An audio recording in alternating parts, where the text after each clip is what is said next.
was a gift to me, actually, so that's completely wrong. So no one told me what the gift's about, but I must be quick. 20 years ago, I was in a completely different place. 20 years ago, I was the deputy head at a big comprehensive in Rotherham, running the curriculum, doing actually what I most wanted to do, that I'd been a teacher for 30 years, well, 28 years then, and enjoying it enormously. It was glorious. I loved teaching, it's what I'd always wanted to do. I also taught drama and English, but towards the end, almost totally drama, and I taught, for instance, Catherine Fletcher from year 8 through to year 13 when she finished her A-levels. And it was assumed I would become a head. I was having heads interviews, I was withdrawing from a lot of them because I was very fussy and I really hated some schools. In fact, I hated most schools, really. But some schools were beautiful, and I love schools which are child-centred, which cared about young people. Bloody hell, it's a minute. And so, I withdrew from lots. I didn't get others, there was lots of things happening, but the assumption was I thought I was going to go on and be a head, and then that would take me through to retirement and so on. And the job came up at the school I was at. And to be fair, it's like Dick Pennicate once said to me, lots of people lost money that day because everybody at Clifton Comp was voting on me getting the job because everyone assumed I would. And I didn't. And what they appointed, the person they appointed was such an antithesis to everything that I believed in. I realised that it wasn't going to work, and in fact education had shifted, the obsession with exams, the obsession with C to D borderline, the reduction of concern and the status of the arts and so on. And so I thought, I'm going to have to get out. And you think to yourself, I've been a teacher all my life, it's like the only thing I wanted to do. I'd wanted to be a teacher from about the age of about sort of 15, 16. And you thought, what do you do? And I was lying in bed one morning at 3:30, which is when my best ideas come. And I thought, Rotherham doesn't have a professional theatre company.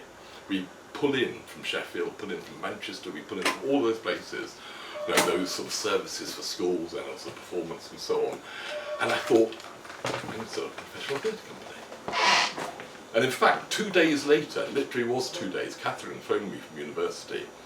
And Catherine had become a very close friend at that time because she babysat for us. In fact, when she was thrown out of her home, she used to babysit for us. She was the best paid babysitter in Rotherham because we had to keep her going. And all through her time at university, there was this sense of, I'm going to leave, I hate it, and so on. But she said, are you okay? What's happening? What are you doing? And I said, I'm going to set up a professional theatre company. And she went, I'll do it with you. And we did. And it was an extraordinary explosion in my mind. If I tell you that 1 year I was earning £52,500 a year, the next year I earned 10,000. And so it was an enormous shift in my life. But it didn't matter. Because actually, insofar as my life had stretched out and I thought I knew where I was going, I ended up doing this. And that's the gift. Because I also stopped having my hair cut. That's the thing to do, really. In fact, really, all of you should stop, particularly you, Richard. You really must stop cutting your hair. But that was the gift, because it set me off on this world, which was quite extraordinary in terms of the people we met, the people we talked to, the stuff we did, the extraordinary things we did, the stuff about Colorscape. I ended up writing a trilogy of plays with Tiber about the Kashmir community. We set up the Shakespeare Festival, and it all started from my house. We had all the costumes which had been donated to us in our living room.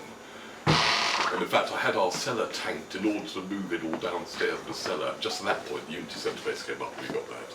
And so it was an extraordinary explosion in my life, an extraordinary time, which has given me such joy. I am so glad I never became a head teacher.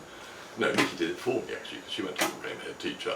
But I actually have had sort of 14, 15 years of intense enjoyment. 2 years later, a group of artists gathered together and said, we can't cope with the fact that, people are employing artists from outside. We need something to actually support artists, so we set up RAW as well, and that was in 2005.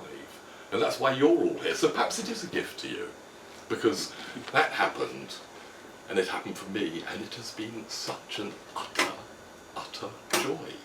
And I have 12 seconds left. Okay? All right, well.